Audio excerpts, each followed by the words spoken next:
I think people are being held hostage. If you want to be very abstract and call it by the devil, if you want to be more descriptive and say by their poor ability to read and interpret what the Bible says, and I'm not being insulting, I'm actually being accurate for one. But it's an accuracy that I came to after looking at the problem through the eyes of mercy, right? Not being judgmental, trying to understand what's going wrong. And what's going wrong in that I have a difficult time accepting myself, but is that America has had a literacy problem for a very long time. So if we actually look at how religion has transitioned over when we've really started tackling the literacy problem, which is not non-existent, we're basically still within systems operating that were designed by people with literacy problems, right? That were reading the Bible, right? And now what's happened there is people are trying to integrate themselves into the culture with religious leaders of the past, trying to go through Christian theological programs. The problem is people are mistreating religion to begin with. Religion is not some arbitrary thing that just popped up out of man's desire to create idols. Religion is a struggle for man trying to explain his environment and survive. Many cultures were tackling this problem in different ways, and many in very silly ways. But there are two cultures in particular that stand out as people that really got a hang of their survival, and that were the Jews and the Taoists and the Confucius, and also those that follow Confucius.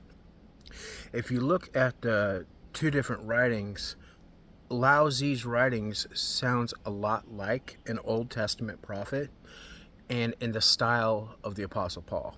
I'm not joking. It's in Chinese, but it's like it's just so much like Paul, it's unbelievable to me. So while I'm not encouraging people to pick up everything practiced from either the Jews or Taoists, for instance, I would not encourage people to go stone others in the street for adultery. I'm not going to encourage people to do that. I don't believe in it. But I also, I'm not Jewish, so you know. And then when Jesus came, and Jesus was Jewish, he said, he was free of sin, cast the first stone. So, and he knows the law very well. So I'm going to go ahead and leave it at all have sinned and fall short of the glory of God, and just saying that we probably shouldn't be stoning people in the street. To me, it's obvious. To me, it's extremely obvious. But I was Adam Etzel, born in 1985, after the fact of a lot of other things happening, and a lot of other people's education and life experiences and struggles and trials. And what I have is a conglomerate result of that. So, I don't think that we should be murdering people, personally. So, with all of that being said, there are things that you need to be able to use critical thinking and a lot of discernment and a lot of searching and a lot of understanding that the people that are responsible for compiling the Bible were lovers of mankind. They're not people that hate mankind. They're lovers of God. God is love. They inevitably are in love with mankind. And they are also very hurt over what people are doing to each other, right? So you need to use, there's a key that you need to be using constantly when you're trying to interpret the Bible, and that's called mercy, right? And you also need to understand the fact, if you're a follower of Jesus, Jesus said, the Queen of the South will rise in the judgment and condemn this generation because she came from the ends of the earth to hear the wisdom of Solomon, and lo, behold, someone greater than Solomon is here, right? Okay. Okay, so look at the context. He's speaking about what the person is saying, right? Hear the wisdom. Okay? And he's referring to himself. He's saying that he's greater than Solomon. So you want to have this idea that, Jesus wrote the whole Bible. That's, I, I, I just, I think that we're at a point right here in the conversation where I'm going to go ahead and back out of arguing with you, and I think that you can be able to figure out the rest for yourself. But the fact is, God was inspiring people to do better in their hearts, and you can see that it's been a progressive plan for humanity. I think it's called precept is built upon precept, right?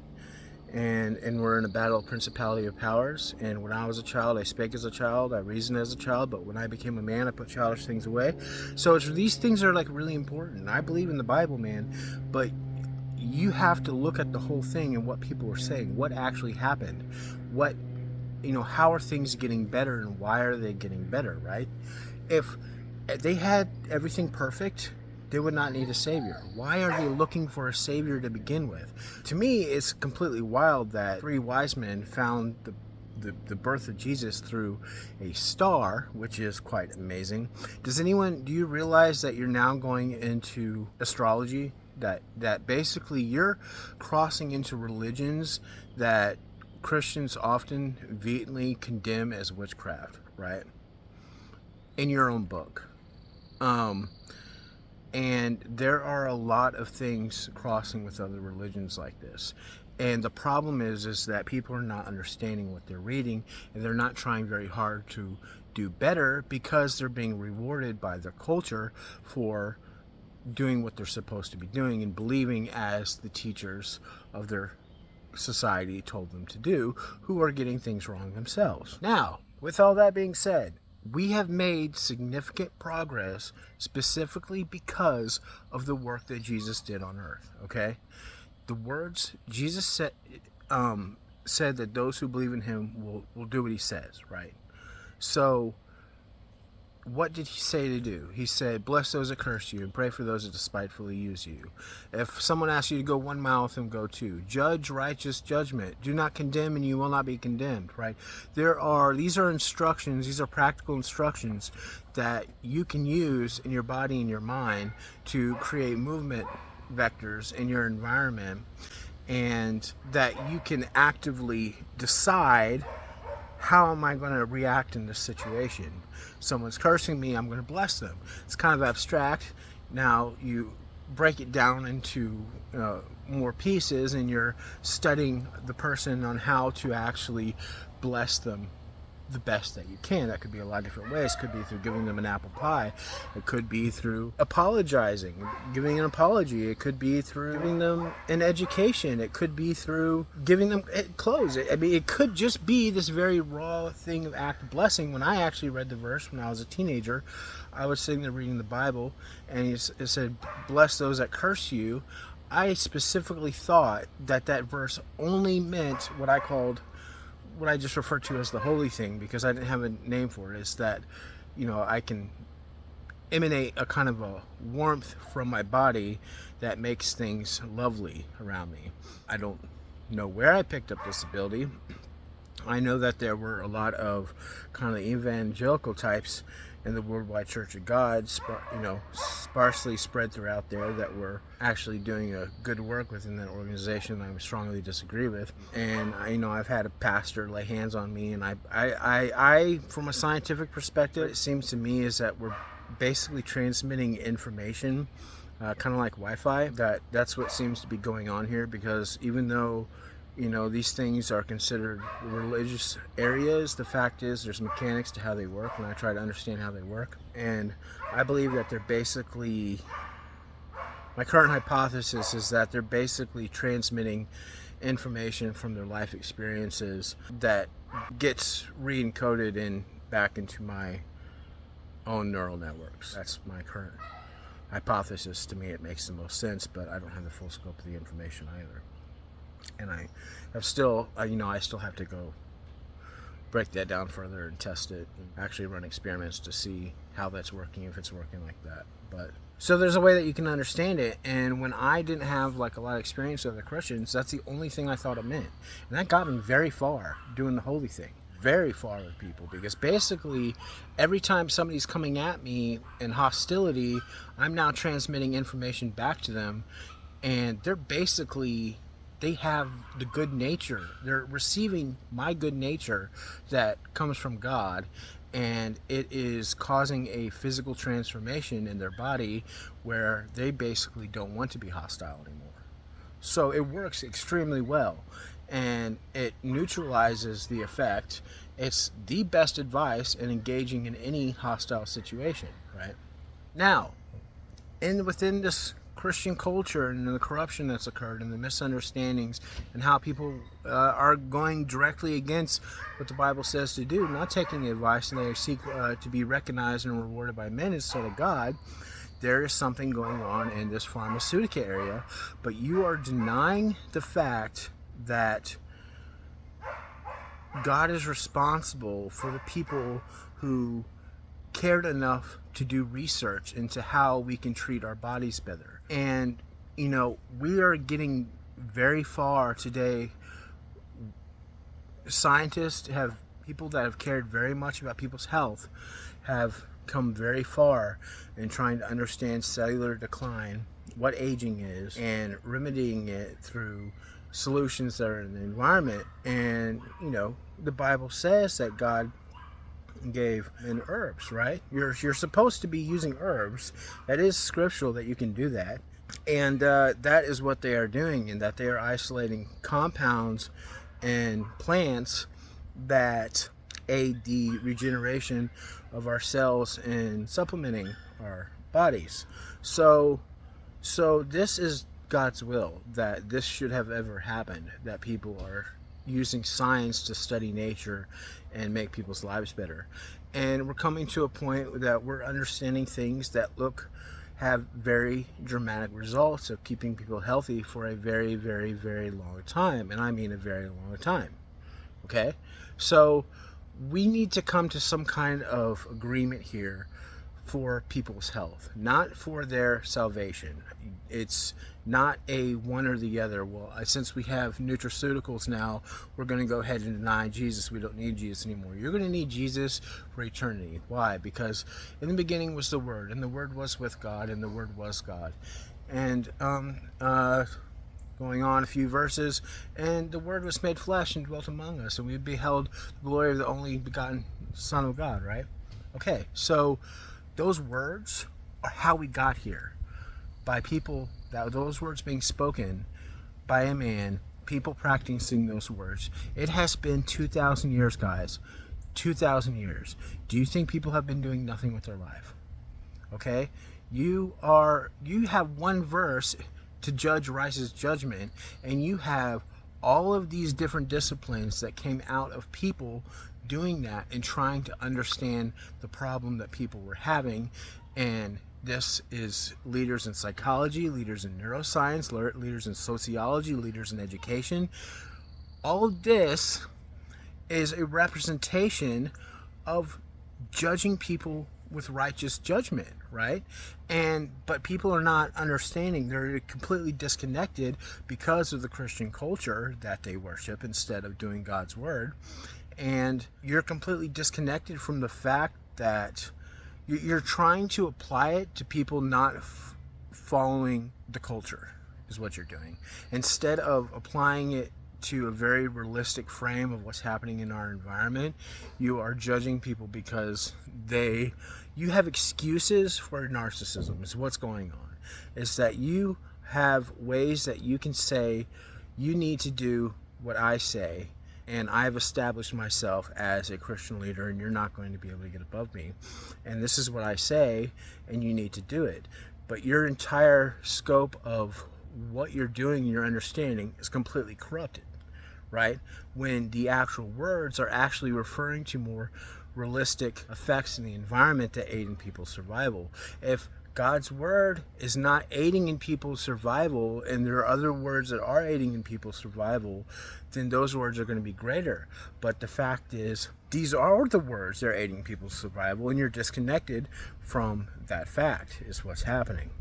And you're applying it to something else, and then becoming very upset when people are not doing what you say.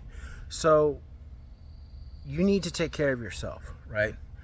There are a lot of solutions on the market for your health, and you should get healthy as quickly as possible. Do everything you can. Look into the research yourself to remedy your health problems. I personally don't go to doctors because doctors are not seem to be giving people that go to doctors the advice that, as me as a scientist and going through people's research and on publications and government websites that are published on government websites and scientific journals, they are not giving those, and they have a very direct path to people's recovery and health, and instead they're doing something else that causes them to make a profit. And I find this surreal and disgusting, and while I really do not want every single doctor to be applied to that type of mechanics, and I don't want people to go around judging the entire healthcare industry, is that the fact is, this is what's happening in my experience when people see people with health problems that I've overcome myself through these solutions, and you kind of want to beat around the bush for why you're not doing it. No, those solutions, they should work for anybody. You may need to change things in the current regimen that you're giving them, but you need to allow them to be able to adopt those things into their diet, such as NMN or NR.